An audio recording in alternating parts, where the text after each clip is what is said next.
Okay, అందరికీ నమస్కారం.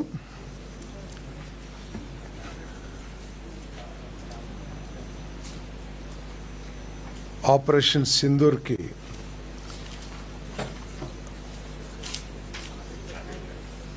రాష్ట్ర మంత్రివర్గం ఆర్మ్డ్ ఫోర్సెస్ని వారి ధైర్య సాహసాలని అభినందిస్తూ ప్రధానమంత్రి గారి నాయకత్వంలో భారతదేశం యొక్క శక్తియుక్తుల్ని ప్రదర్శించినందుకు ఒక తీర్మానం కూడా చేశారు. ముఖ్యంగా ముఖ్యమంత్రి గారు with pride I salute the brave warriors of Indian Armed Forces for swiftly avenging the Pahalgam terror attack. ఈరోజు ఉదయం ముఖ్యమంత్రి గారు ట్వీట్ చేయడం జరిగింది. సో అదే లైన్లో మంత్రిమండలి కూడా మన ఆర్మ్డ్ ఫోర్సెస్ చూపిస్తున్న ధైర్య సాహసాలని కానివ్వండి, మన భారతదేశం యొక్క ప్రతిష్టను ఇమిడింపజేసే విధంగా మన దేశాన్ని కాపాడుకుంటున్న తీరు ధైర్య సాహసాలతో, అదేవిధంగా ప్రధానమంత్రి గారి నాయకత్వంలో భారతదేశం యొక్క శక్తిని ప్రదర్శించినందుకు మరి తీర్మానం ద్వారా చేయటం జరిగింది. మరి ఆంధ్రప్రదేశ్ రాష్ట్ర ప్రజలందరూ కూడా, ఆంధ్రప్రదేశ్ రాష్ట్ర ప్రజలే కాదు దేశం యావత్తు ఆర్మ్డ్ ఫోర్సెస్ వెనకాల ఐక్యంగా నిలబడతామని చెప్పేసి కూడా చెప్పడం జరిగిందని చెప్పేసి మనం చేస్తాను. ఈరోజు సుదీర్ఘంగా రాష్ట్ర ముఖ్యమంత్రి శ్రీ నారా చంద్రబాబు నాయుడు గారి అధ్యక్షతన కేబినెట్ సమావేశం జరగడం జరిగింది. దాంట్లో ముఖ్యంగా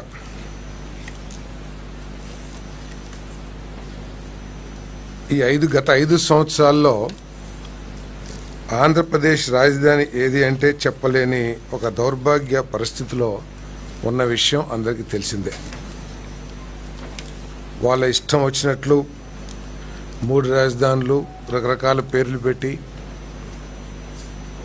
ఏ రాజధానిని కూడా నిజం చేయటానికి కనీస ప్రయత్నం చేయని పరిస్థితులను మనం చూసాం.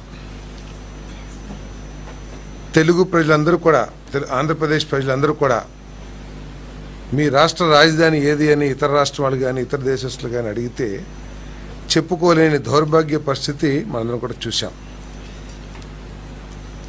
భవిష్యత్తులో ఎప్పుడు కూడా ఇటువంటి పరిస్థితి తలెత్తకూడదనే ఉద్దేశంతో ఈ రాష్ట్ర రాజధానికి గర్వించదగ్గ రాజధాని, ఈ రాష్ట్రానికి గర్వించదగ్గ రాజధానిని నిర్మించాలనే ఆలోచన ప్రీతం ముఖ్యమంత్రి గారు చేస్తున్న విషయం అందరికీ తెలిసిందే.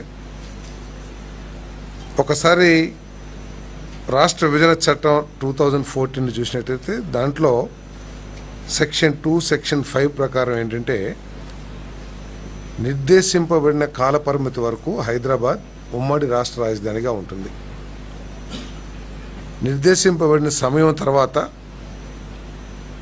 హైదరాబాద్ తెలంగాణ రాష్ట్రానికి రాజధానిగా, కొత్తగా నిర్ణయించబడే రాజధాని అమరావతికి ఆంధ్రప్రదేశ్కి ఉంటుందని చెప్పేసి ఆ చట్టంలో పేర్కొనబడింది. అంటే రాజధాని పేరు ఎక్కడ కూడా తెలుపుకోకుండా ఈరోజు దాన్ని అమెండ్మెంట్ చేయమని చెప్పేసి రిక్వెస్ట్ చేస్తూ తెలంగాణ రాష్ట్రానికి హైదరాబాదు, అమరావతి విభజిత ఆంధ్రప్రదేశ్కు రాజధానిగా అమెండ్ చేయాలని చెప్పేసి ఈరోజు ఏదైతే ప్రపోజల్ వచ్చిందో దాన్ని మంత్రిమండలి ఆమోదించడం జరిగింది. ఏ విధంగా అయితే గ్రేటర్ హైదరాబాద్ తెలంగాణకి రాజధానిగా ఉంటుందో, అమరావతి అంటే అమరావతిలో మిగతా ఏపీసీఆర్డీఏ చట్టంలో ఉన్న ప్రాంతాలన్నీ కూడా కలిపి అమరావతి.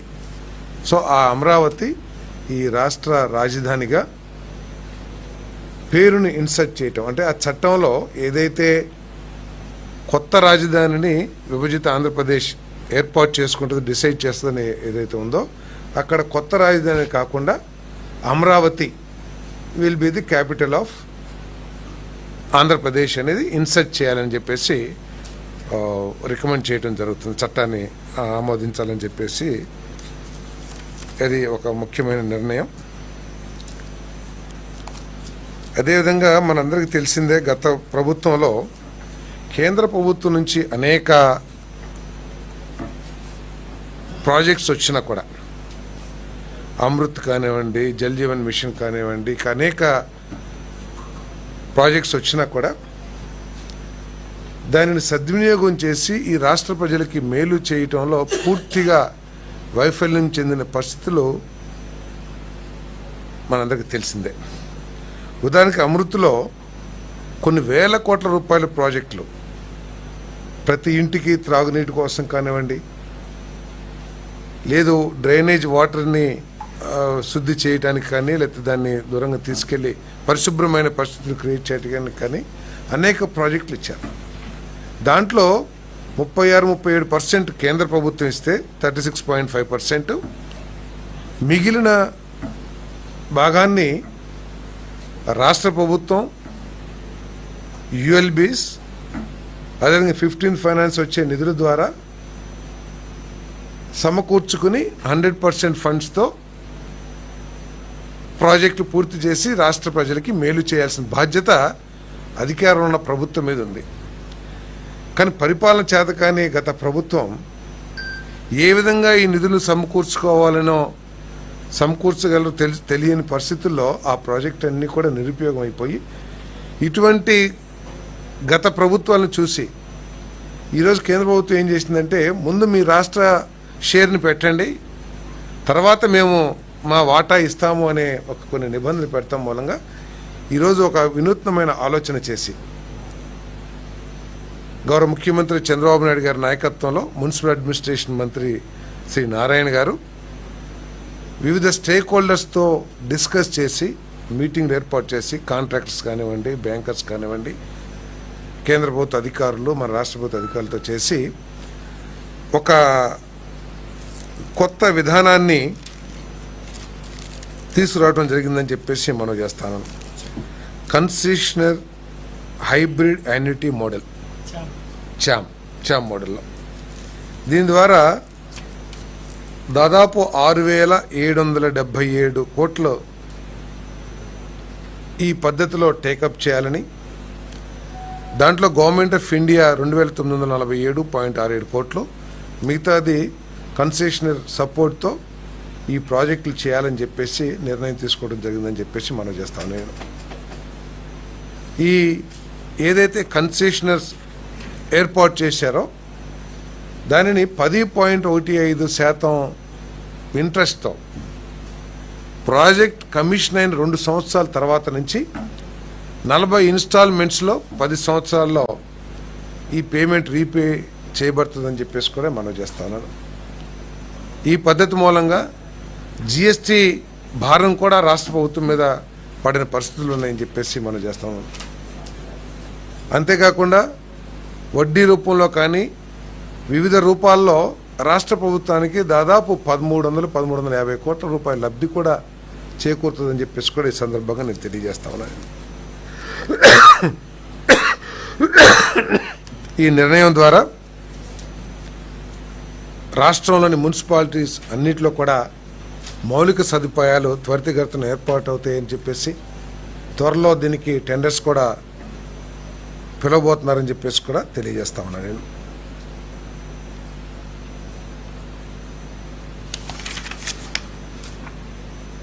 అదేవిధంగా కాంట్రాక్టర్గా నమోదు చేసుకునేందుకు ఈ రాష్ట్రంలో గత 5 సంవత్సరాల ఎక్స్పీరియన్సు, 5 సంవత్సరాల టర్నోవరు ఆధారంగా వారి క్లాస్ ఆఫ్ రిజిస్ట్రేషన్ కానివ్వండి, లేకపోతే వారిని ఎలిజిబిలిటీ కానీ నిర్ణయించే విధానం ఉంది.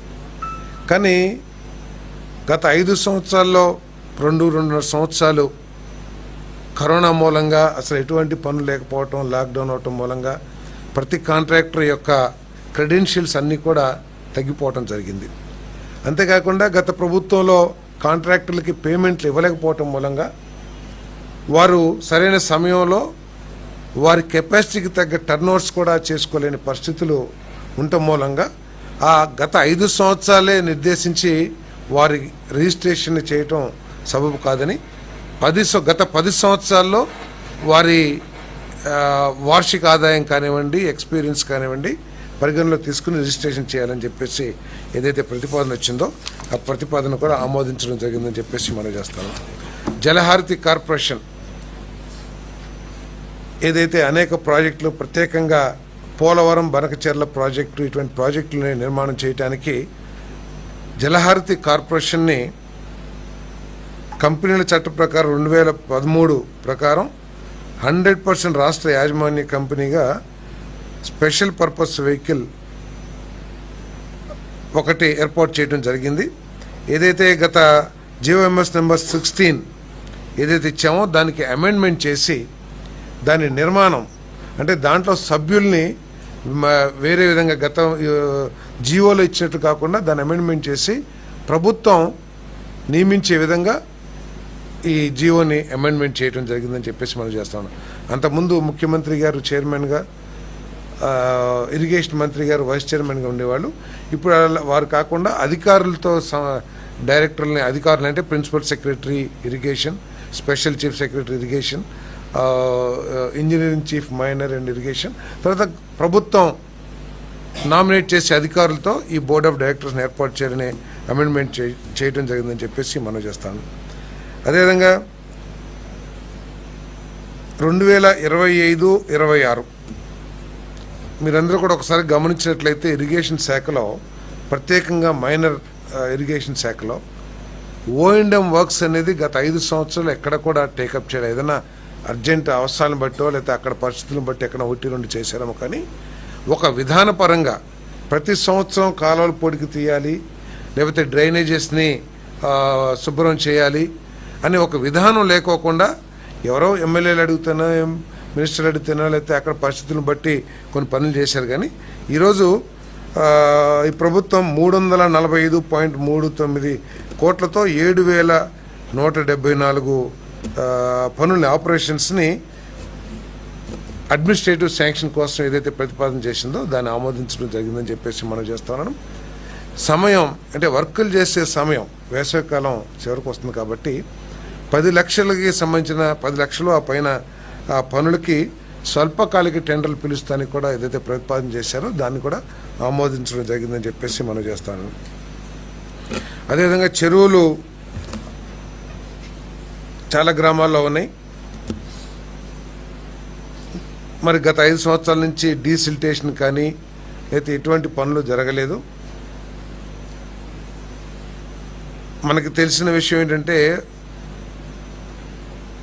ఈ చెరువుల్లో మట్టి పొలాల్లో, వ్యవసాయ భూముల్లో వేయటం మూలంగా ఫెర్టిలిటీ,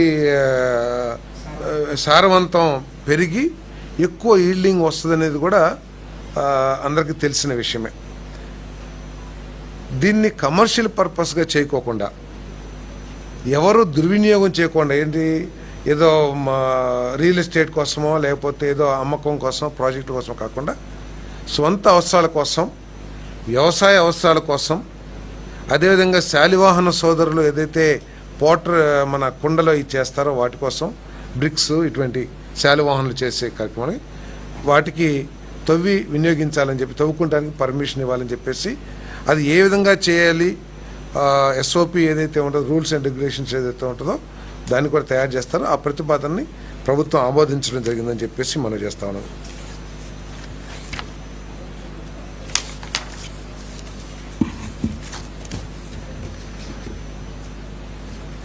రాష్ట్రపతి ఆమోదం కోసం, అదేవిధంగా హోంమంత్రిత్వ శాఖ, సెంట్రల్ హోంమంత్రిత్వ శాఖ దగ్గర ఉన్న పెండింగ్లో ఉన్న చట్టం, పారిశ్రామిక వివాదాల చట్టం, అదేవిధంగా కార్మిక చట్టాల బిల్లు, ఫ్యాక్టరీల బిల్లు, ఇవన్నీ కూడా కేంద్ర ప్రభుత్వం దగ్గర పెండింగ్లో ఉన్నాయి. కొన్ని ప్రపోజల్స్తో, కొన్ని అమెండ్మెంట్స్తో ఈ బిల్స్ని ఆమోదించడం కోసం, అమెండ్మెంట్ చేయడం కోసం కేంద్ర ప్రభుత్వానికి రికమెండ్ చేయడం జరిగింది 2019 ఆ ప్రాంతాల్లో. కానీ మనం ఏదైతే రికమెండేషన్ చేశారో ఈ రాష్ట్ర ప్రభుత్వం, అవి కేంద్ర ప్రభుత్వ చట్టాలకి లోబడి అనుసరించి లేవనే ఉద్దేశంతో వాటిని, ఆ బిల్స్ని విత్డ్రా చేసుకుంటూ జరిగిందని చెప్పేసి మనం చేస్తా ఉన్నాను నేను. తర్వాత మళ్ళీ కేంద్ర ప్రభుత్వ చట్టాలకి అనుగుణంగా వాటి కండిషన్ని ఇంటిగ్రేట్ చేసుకుంటూ మళ్ళీ తిరిగి పంపించే ఆలోచన కూడా చేస్తారు. ఆ ప్రతిపాదన కూడా ఆమోదించడం జరిగిందని చెప్పేసి మనం చేస్తాం. నేను ఏదైతే 258.35 కోట్లు GOMS 12 AHDD&F అంటే ఫిషెస్ డిపార్ట్మెంట్ సముద్ర చేపల వేట నిషేధ సమయంలో ఉపశమనంగా ప్రతి కుటుంబానికి అందిస్తున్న నష్టపరిహారం 10,000ని 20,000కి పెంచుతూ 258.35 కోట్లు లబ్ధి చేకూర్చే జీవో ఏదైతే ఉందో దాన్ని రాటిఫై చేయడం జరిగిందని చెప్పేసి నేను మనవి చేస్తా ఉన్నాను. నేను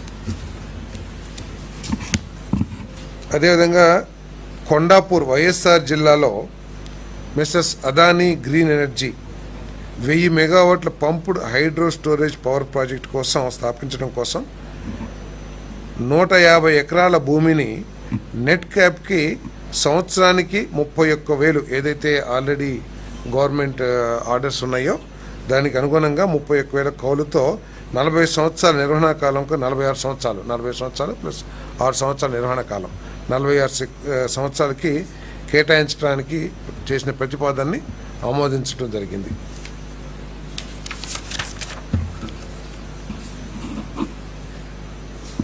అదేవిధంగా ఇటీవల పీతలు ఒకప్పుడు చేపలు, తర్వాత రొయ్యలు, ఆక్వా ఫిషరీస్, దీని తర్వాత ఇప్పుడు పీతలకి చాలా ప్రపంచవ్యాప్తంగా మంచి డిమాండ్ పెరుగుతున్న విషయం అది తెలిసిందే. ఇది చాలా లాభదాయకతో కూడుకున్న కల్టివేషన్ కూడా అని చెప్పేసి ఇటీవల చాలామంది ప్రారంభిస్తూ ఉన్నారు. దానికోసం 5 ఎకరాల ప్రభుత్వ భూమిలో Plutus aqua BR Ambedkar Konaseema జిల్లా కాట్రేని కోనలో ఎకరా 2.5 లక్షల లీజుకి కేటాయిస్తూ చేసిన ప్రతిపాదనని మంత్రివర్గం ఆమోదించిందని చెప్పేసి మనం చేస్తా ఉన్నాను. ప్రైవేట్ వాళ్ళు ముఖ్యమంత్రి గారు దీని మీద కూడా ఫిషరీస్ డిపార్ట్మెంట్ వారికి కూడా సూచన చేయడం జరిగింది. ఇది చాలా లాభదాయకమైనది, ప్రపంచవ్యాప్తంగా మంచి డిమాండ్ ఉంది కాబట్టి ఇటువంటి హ్యాచరీస్ని ఎక్కువగా డెవలప్ చేయడానికి ఉన్న అవకాశాలు ఏ నేలైతే సూట్ అవుతుందో అవన్నీ కూడా చూడమని చెప్పేసి, అంటే కొన్ని నేలల్లోనే ఇవి పెరుగుతాయని చెప్పేసి ఒక అభిప్రాయం ఉంది. సో ఏ నేలలు సూటబుల్లో అవన్నీ కూడా చూసి దీన్ని ఎంకరేజ్ చేయమని చెప్పేసి కూడా Plutus aqua LLP Plutus PLUTUS. అదేవిధంగా 1.95 ఎకరాలు ఏదైతే Indian oil corporation city gas distribution project కోసం 61,23,516 మార్కెట్ వాల్యూకి IOCLకి ఇండియన్ ఆయిల్ కార్పొరేషన్కి కేటాయించడం జరిగింది. కర్నూలు జిల్లా బి తండ్రపాడు గ్రామంలో దానికి అనుగుణంగా మాస్టర్ ప్లాన్ ఏదైతే ఉంటుందో ఇది కమర్షియల్ రెసిడెన్షియల్ జోన్స్ ఉంటాయి కదా, దాన్ని అమెండ్మెంట్ చేస్తూ కూడా మంత్రిమండలి ఆమోదించడం జరిగింది. ఎందుకంటే ఇది సిటీ డిస్ట్రిబ్యూషన్ ప్రాజెక్ట్ కోసం కేవలం 1.95 ఎకరాల్లో మేబీ జనసాంద్రత ఉన్న ప్రాంతంలోనే ఇది పెడతారు కాబట్టి దానికి కూడా అమెండ్మెంట్ చేయడం జరిగిందని చెప్పేసి మనం చేస్తాను.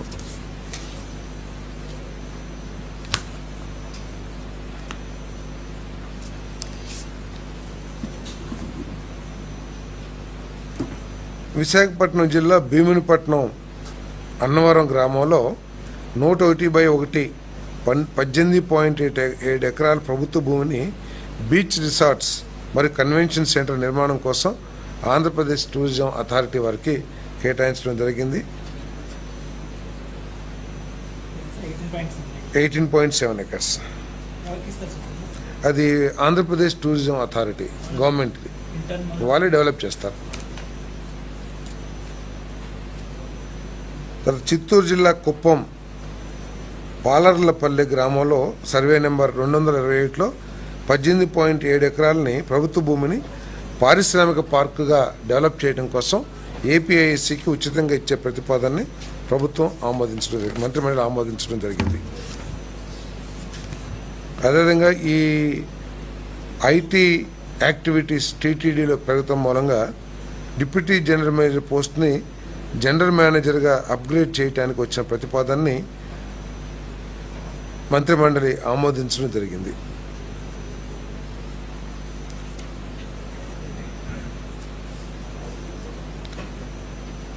టీటీడీలో అర్బన్ డిజైన్ అండ్ ప్లానింగ్లో ఏర్పాటు చేయడానికి మరి ప్రతిపాదన యూడిపిఎస్ఎల్ నూతనంగా 8 పోస్టులు కూడా శాంక్షన్ చేయడం జరిగింది. తర్వాత ఏపీ పర్యాటక విధానం 24-29కి అనుగుణంగా కొన్ని ఇన్సెంటివ్స్ అనౌన్స్ చేయడం జరిగింది. ఎందుకంటే ప్రభుత్వం ఈ టూరిజం మీద చాలా ప్రత్యేకమైన దృష్టి పెట్టడం, దీన్ని ఎంకరేజ్ చేయడం ద్వారా జాబ్ ఆపర్చునిటీస్ రూరల్ యూత్ కానివ్వండి, ఎడ్యుకేటెడ్ యూత్ కానివ్వండి చాలా బాగా వస్తాయి అనే నమ్మకంతో జిఎస్డిపి కూడా బాగా పెరుగుతుంది అనే ఉద్దేశంతో అనేక ఇన్సెంటివ్స్ ఇవ్వటమే కాకుండా దీన్ని ఇండస్ట్రీగా కూడా గుర్తించిన విషయం అందరికీ తెలిసిందే. దాంట్లో భాగంగా ఈ ఎంప్లాయ్మెంట్ ఇన్సెంటివ్స్ అంటే 25 మంది కంటే ఎక్కువ మందిని పెట్టుకున్న కంపెనీస్ ఏదైతే ఉంటాయో టూరిజం కంపెనీస్ వాళ్ళకి 100% ఈపీఎఫ్ ఈఎస్ఐ 3 years వరకు ఎగ్జామ్షన్ ఇవ్వడం జరిగిందని చెప్పేసి మనం చేస్తాను. అదేవిధంగా 15 నుంచి 24 మంది ఉంటే 75% ఈపీఎఫ్ ఈఎస్ఐ, 10 to 14 ఉంటే 50% ఈపీఎఫ్ ఈఎస్ఐలో కన్సెషన్ ఇచ్చే దానికి ప్రోత్సాహాలకు ఇస్తానికి ఆమోదం తెలిపింది అని చెప్పేసి మనం చేస్తాను. తర్వాత 25-26 ఆర్థిక సంవత్సరానికి ఈ టూరిజం డెవలప్మెంట్ కోసం మెగా ఈవెంట్స్ నిర్వహించాలని, ప్రత్యేకంగా సముద్ర ఒడ్డులో లేకపోతే టూరిజం స్పాట్స్లో పెద్ద ఎత్తున మెగా ఈవెంట్స్ నిర్వహించాలని చెప్పేసి ప్రభుత్వం నిర్ణయం తీసుకోవటం మూలంగా ఈ ఏడాదికి గ్రాంట్ ఇన్ ఎయిడ్గా 78 కోట్ల బడ్జెట్ని కేటాయించడానికి చేసిన ప్రతిపాదన కూడా ఆమోదించడం జరిగిందని చెప్పేసి నేను మనవి చేస్తాను.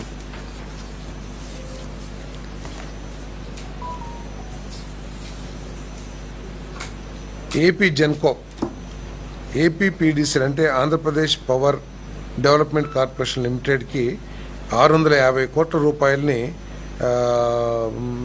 మధ్యకాలిక రుణంగా ఇవ్వటం జరిగింది. ఎందుకంటే ఇది పిఎఫ్సికి కట్టాల్సిన రుణాలు లేట్ అవటం మూలంగా ఎన్పిఏగా మారిపోయే అవకాశం ఉంది. కాబట్టి ఎన్పిఏగా మారితే మనకి పవర్ పర్చేజ్ ఇవన్నీ కూడా సమస్యలు అవుతాయి. కాబట్టి ఏపీ జెన్కో టెంపరీ లోన్ కింద ఏపీపీడీసీఎల్కి 650 కోట్ల రూపాయలు ఏదైతే ఇచ్చిందో దాన్ని ఆమోదించడం కూడా జరిగిందని చెప్పేసి నేను మనవి చేస్తాను. మరి ఎంఏయుడిలో ఆంధ్రప్రదేశ్ రాజధాని ప్రాంత అభివృద్ధి సంస్థ 4 పనులు దాదాపు 1720 కోట్లు అనుకుంటాను, ఏదైతే 1732 కోట్ల రూపాయలు విలువ కలిగిన 4 పనుల్ని మరి షాపూర్జీ, పల్లెంజీ, అదేవిధంగా ఎల్ఎన్టీ, మెగా అంటే డిఫరెంట్ ప్రాజెక్ట్స్. ఇదేమో 4 ప్రాజెక్టులు ఆల్రెడీ టెండర్ పిలిచారు, లోయెస్ట్ వచ్చారు, వాళ్ళకి దాన్ని ఆమోదించి పనులు ప్రారంభించడానికి ఆమోదం తెలపడం జరిగిందని చెప్పేసి మనం చేస్తాను. Amaravati development corporation limited Vijayawada యొక్క చైర్పర్సన్ మేనేజింగ్ డైరెక్టర్కు 2 ప్యాకేజీల పనులకు L1 బిడ్లను ఆమోదించడానికి అధికారం ఇచ్చే ప్రతిపాదనని అంటే రోడ్లు అది మెగా వాళ్ళకి వచ్చినట్లున్నాయి. 472 కోట్ల రూపాయలు విలువ చేసే రోడ్స్ నిర్మాణం కార్యక్రమానికి కూడా రాష్ట్ర మంత్రి మండలి ఆమోదం తెలిపిందని చెప్పేసి మనం చేస్తాము.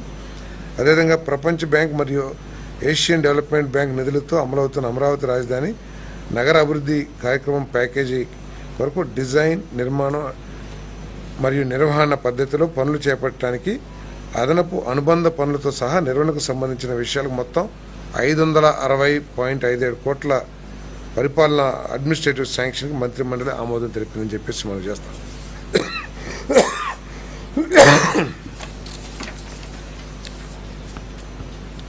అదేవిధంగా వరల్డ్ బ్యాంక్ అండ్ ఏడీబీ సాయంతో చేసే 5 సంవత్సరాల మెయింటెనెన్స్తో కలిపి నీటి సరఫరా కోసం ఏదైతే డిబిఓ పద్ధతిలో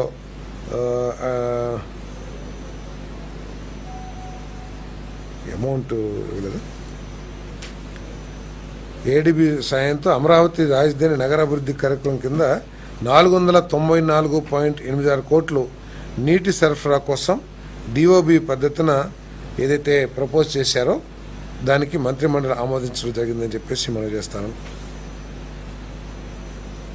జాతీయ రహదారి 16కి అనుసంధానమై ఇంటర్చేంజ్తో పాటు వంతెనలు, అండర్పాస్లు మరియు యూటిలిటీతో కూడిన 6 లేన్ల ఎలివేటెడ్ కారిడార్ E3 రోడ్డు విస్తరణ నిర్మాణం కోసం 593.03 కోట్ల రూపాయలతో చేసిన అడ్మినిస్ట్రేటివ్ శాంక్షన్ కోసం చేసిన ప్రతిపాదనని ఆమోదించడం జరిగింది. అంటే మొన్న ముఖ్యమంత్రి గారు శంకుస్థాపన చేసిన పనులు కాకుండా ఇవి అదనంగా, అప్పటికి టెండర్లు అవ్వలేదు కాబట్టి శంకుస్థాపన ముఖ్యమంత్రి గారు ఈ అదనంగా, అంటే రాష్ట్ర ప్రభుత్వం అమరావతి నిర్మాణాలు పూర్తి చేయడానికి ఎంత త్వరితగతిన చర్యలు తీసుకుంటుందో దీన్ని ఇంటర్నేషనల్ స్టాండర్డ్స్తో డెవలప్ చేయడానికి చేస్తున్న ప్రయత్నాలన్నీ కూడా అర్థమవుతాయని చెప్పేసి నేను మనవి చేస్తాను. మరి ఈ ఎలివేటెడ్ కారిడార్స్ ఏదైతే ఉన్నాయో దాని గురించి పూర్తిగా సమీక్ష చేసి ఏదో చిన్న చిన్న మొక్కల్లాగా కాకుండా భవిష్యత్తులో ప్రజల అవసరాలను దృష్టిలో పెట్టుకుని లాంగ్ ఎలివేటెడ్ కారిడార్స్ అవసరమైతే కనుక దాన్ని కూడా పరిగణలో తీసుకుని అటువంటి కారిడార్స్ నిర్మాణం చేయమని చెప్పేసి కూడా ముఖ్యమంత్రి గారు సూచన చేయడం జరిగిందని చెప్పేసి మనం చేస్తాను.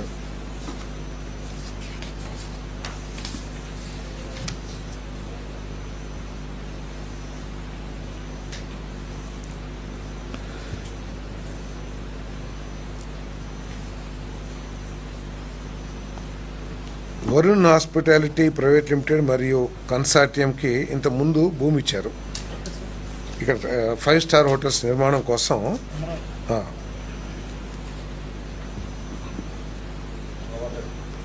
వరుణ్ హాస్పిటాలిటీస్. కాకపోతే చాలా సమయం రావటం మూలంగా ఇవన్నీ కూడా ఏంటంటే వాళ్ళ అసోసియేట్స్ కానివ్వండి, లేకపోతే వాళ్ళ partners. For example Shri Bhavani Sai associates ఏంటంటే అంతకుముందు ఒక గ్రూప్తో అసోసియేట్ అయి ఉన్నారు. ఇప్పుడు ఆ బ్రాండ్ వెళ్ళిపోయి ఇప్పుడు హయత్తో వాళ్ళు అసోసియేట్ అవుతా ఉన్నారు. కాబట్టి ఈ మార్పులకు అనుగుణంగా ఈ అగ్రిమెంట్స్ని చేయటానికి ఏదైతే ప్రపోజల్ పెట్టారో దాన్ని ఒప్పుకుంటారు, రాటిఫికేషన్. ఇంతకుముందు వరుణ్ హాస్పిటాలిటీ ఎవరితోనో కలిసి, అంటే హోటల్ ఇండస్ట్రీతో కలిసి పెట్టింది. ఇప్పుడు వాళ్ళంతా బ్యాక్అవుట్ అయ్యారు. ఎందుకంటే 5 సంవత్సరాలు అసలు ఇది వస్తుందో రాదో, ఈ అమరావతిని ఏ విధంగా చేశారో విధ్వంసంలో భాగంగా వాళ్ళందరూ కూడా వెనక్కి వెళ్ళిపోయారు. బట్ ఒరిజినల్ కన్సెషనర్స్ ఎవరైతే ఉన్నారో, ఒరిజినల్ డెవలపర్స్, వాళ్ళు కొత్త గ్రూప్స్తో అసోసియేట్ అయ్యి మళ్ళీ దాన్ని రెన్యూ చేసుకున్నారు అగ్రిమెంట్స్. కాదు, హయత్ ఆయన కాదు, హయత్ బ్రాండ్తో ఓం భవానీ సాయి అసోసియేట్స్, ఓం భవానీ భావన సాయి అసోసియేట్స్ LLP. అదే హయత్, అదే ఓం భావన సాయి అసోసియేట్స్. అంతకుముందు ఏం గ్రూప్, వెస్టిన్ తో ఉంది. ఇప్పుడు హయాత్ చేస్తున్నారు. నోవోటెల్ కి 3 కంపెనీలు ఉన్నాయి. Novotel Motors, Novotel hospitality. So కలిసి చేశారు. ఇప్పుడు ఓన్లీ నోవోటెల్ హాస్పిటాలిటీ చేస్తారు. నోవోటెల్. సో వాళ్ళ ఇంటర్నల్ చేంజెస్. విన్సర్ ఏ గ్రూప్ అండి? భవానీ సాయి ఇక్కడ 2 కేసెస్ గురించి సార్ చెప్తున్నారు. First Varun Motors, Varun hospitality. వాళ్ళు 50% షేర్ 50-50 పేర్ చేసుకుని నోవోటెల్ కోసం వచ్చారు. ఇప్పుడు వాళ్ళు మర్జర్ అయిపోయింది. సో ఓన్లీ వరుణ్ హాస్పిటాలిటీకి ఇప్పుడు నోవోటెల్ అది చేయండి. రెండోది ఓం సాయిది, ఓం భవానీది గతంలో వెస్టిన్తో టైప్ చేశారు. ఇప్పుడు వెస్టిన్ కాకుండా హయాత్తో టైప్ చేశారు.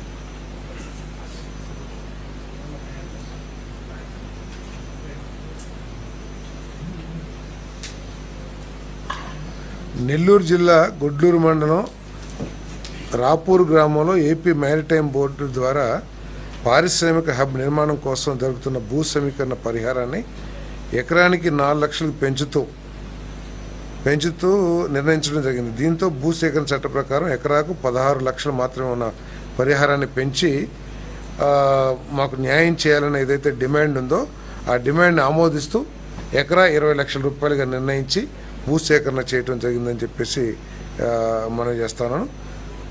మరి ముఖ్యమంత్రి గారు ప్రత్యేకంగా మాట్లాడుతూ రైతుల శ్రేయస్సు ప్రతి విషయంలో కూడా దృష్టిలో పెట్టుకోవాలి. ఎప్పుడు ల్యాండ్ ఎక్విజిషన్ చేసినా కూడా సాధ్యమైనంత వరకు, అవకాశం ఉన్నంత వరకు రైతులకు అనుకూలంగా, రైతులకు మేలు చేసే విధంగా ధరను నిర్ణయించాలని చెప్పేసి కూడా ఒక సూచన చేయడం జరిగిందని చెప్పేసి నేను ఈ సందర్భంగా మనవి చేస్తాను. ఏపీ మ్యారిటైమ్ బోర్డ్ పారిశ్రామిక ప్రయోజనాల కోసం ఓడరేవు సమీపంలో ఉన్న భూములను ఏపీఎంబీ సేకరించిన మరియు సేకరణ ప్రక్రియలో ఉన్న భూములను భవిష్యత్తులో సేకరించబోయే భూములను మరియు ప్రభుత్వ ఉప్పు భూములను ఏపీ పారిశ్రామిక మౌలిక సదుపాయాల సంస్థకు బదిలీ చేయడానికి చేసిన ప్రతిపాదన మంత్రిమండలి ఆమోదించింది.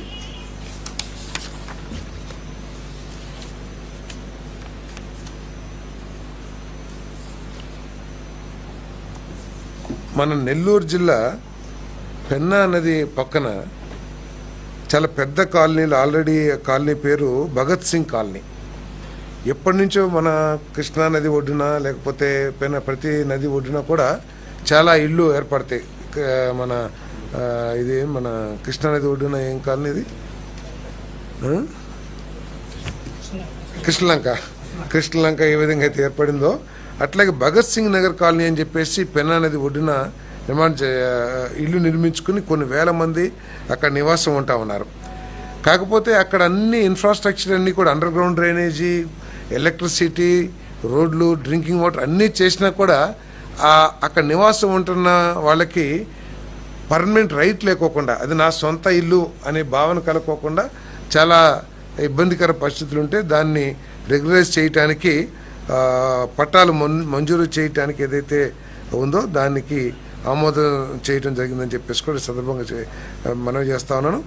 అంతేకాకుండా ముఖ్యమంత్రి గారు చెప్పింది ఏంటంటే, ఎక్కడైతే అబ్జెక్షనబుల్ ఎంక్రోచ్మెంట్స్ అంటే అబ్జెక్షనబుల్ కాదో అక్కడల్లా కూడా వెంటనే ప్రతి ఎమ్మెల్యే, ప్రతి మినిస్టర్ కూడా ప్రభుత్వానికి అబ్జెక్షన్ లేని ప్రాంతాల్లో గనక ఎంక్రోచ్ అయ్యి పేదవాళ్ళు ఇల్లు నిర్మించుకుంటే వాటిని ఏ విధంగా రెగ్యులైజ్ చేయాలో ఆలోచించేయమని చెప్పేసి కూడా ముఖ్యమంత్రి గారు సలహా ఇవ్వడం జరిగింది.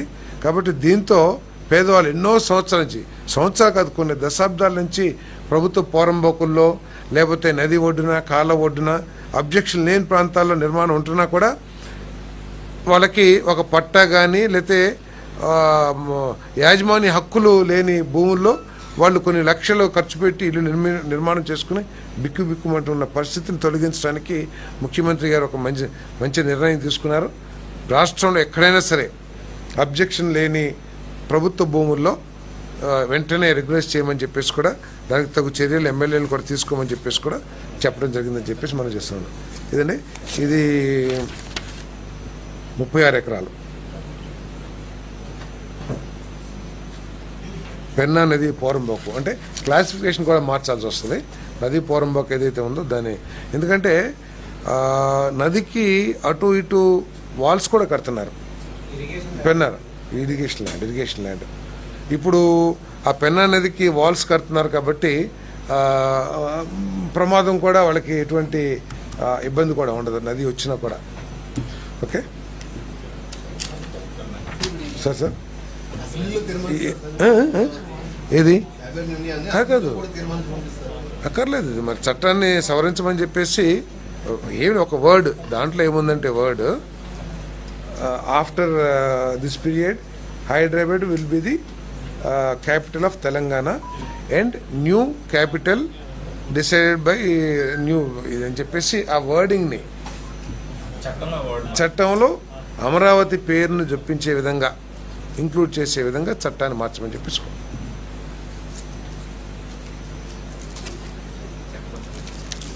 అంతే కదా. అంటే భవిష్యత్తులో ఎవరు కూడా రాజధానితో పిచ్చి ఆటలాడుకోకుండా, పిచ్చి ఆలోచన చేయకోకుండా, ప్రజల్లో గందరగోళం సృష్టించుకోకుండా ఉండటం కోసం ఇది ఉపయోగపడుతుందని చెప్పేసి మేము భావిస్తా ఉన్నాం. ఓకే, ఏదని ఈరోజు ఇస్తారనా? అజెండా మాకంటే ముందు మీకే వస్తుంది కదా, మీరు ఎక్కడో చోటు నుంచి పట్టుకొస్తారు కదా అజెండాలు.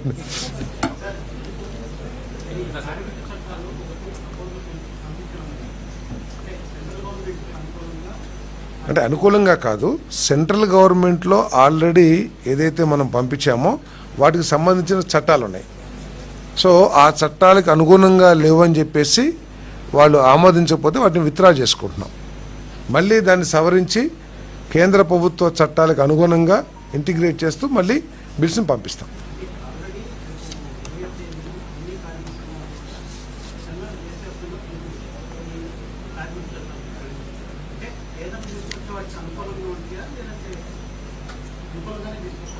అయ్యా కేంద్ర చట్టానికి అనుగుణంగానే మనం చేయాలి కదా. ఇప్పుడు వాళ్ళకు 5 నెలలకి ఏదైనా పెనాల్టీ అని అనుకోండి, మనం 5 సంవత్సరాలు అని చెప్పేసి చేయలేం కదా.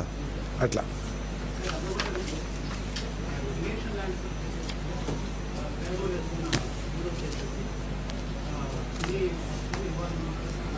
అంటే వసతులు కాదు.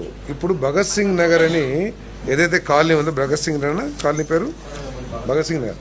భగత్ సింగ్ నగర్ దాదాపు 36 ఎకరాల స్థలంలో కొన్ని దశాబ్దాల నుంచి కొన్ని వందల కుటుంబాలు అక్కడ నివాసం ఉంటున్నాయి. వాళ్ళ సౌకర్యం కోసం మంచినీటి వసతులు ఏర్పాటు చేశాం. ఆఖరికి అండర్ గ్రౌండ్ డ్రైనేజ్ కూడా చేశారని చెప్పి చెప్తా ఉన్నారు. డ్రైనేజీ వసతులు, త్రాగునీటి వసతులు, విద్యుత్ వసతులు, రహదారి వసతులు అన్నీ ఏర్పాటు చేశాం. కానీ వాళ్ళ రైట్ వాళ్ళ ప్రాపర్టీ మీద లేకుండా పోయిందన్నమాట. అంటే వాళ్ళకి పట్టాలు కానివ్వండి, ఎటువంటి డాక్యుమెంట్ లేదు కాబట్టి ఓనర్షిప్ రైట్స్ వాళ్ళకి కలగల. ఇప్పుడు దాన్ని అంటే ఆ క్లాసిఫికేషన్ని మార్చి, ఏదైతే నదీ పోరంబోకం ఉందో దాని క్లాసిఫికేషన్ మార్చి వాళ్ళకి పట్టాలు ఇస్తానికి చర్యలు తీసుకున్నాం. దీనికి కారణం కూడా ఏమిటంటే ఆ నది అటు 2 సైడ్లు కూడా ఒక వాల్ ఏదైతే కడుతున్నామో దానివల్ల రిటైనింగ్ వాల్ ఏదైతే ఉందో దాని మూలంగా వాళ్ళకి ప్రమాదం కూడా ఉండదు భవిష్యత్తులో. సో ప్రమాదం ఉంటుందని చెప్పేసి నదీ పోరంబోకంలో నివాసాలను ఏర్పాటు చేయనీరు, గృహాల నిర్మాణం చేయనీరు. ఎవరికండి? ఎందుకు? నది బౌండరీ వరకు కదా. ఏదండి? గోడ కట్టేసిన తర్వాత దాంట్లో వదులుతాం కూడా కష్టమే కదా. గోడ ఇంకా హైట్లో ఉంటుంది కదా. ఇప్పుడు ఎంత ముందంటే దాంట్లో రిటైనింగ్ వాల్కి మనం ఏం హోల్ అయితే చేయలేం కదా. అంటే బనకచెర్ల మీద పెద్ద డిస్కషన్ జరగలేదు, కానీ కొంత డిస్కషన్ జరిగింది. దాదాపు 80,000 కోట్ల రూపాయలు వ్యయం అవుతుందని చెప్పేసి. సో దాన్ని కేంద్ర ప్రభుత్వ సహకారంతో, ఎందుకంటే ప్రధానమంత్రి గారు కూడా ఈ నదుల అనుసంధానం చేయాలనే ఆలోచనలో ఉన్నారు అంటే కేంద్ర ప్రభుత్వం. సో దానికి అనుగుణంగా మన ఆలోచనని వాళ్ళు ఆమోదిస్తారని, ఈ 5 సంవత్సరాల్లో చేయాలనే సంకల్పం ముఖ్యమంత్రి గారికి ఉంది. సో దాన్ని చేయడానికి స్పెషల్ పర్పస్ వెహికల్ ఏది ఎస్పీవీ ఎస్ ఇంత ముందే చేశారు, జలార్థి కార్పొరేషన్ ఇంత ముందే చేశారు. ఇప్పుడు దాని కాన్స్టిట్యూషన్ మార్చారు.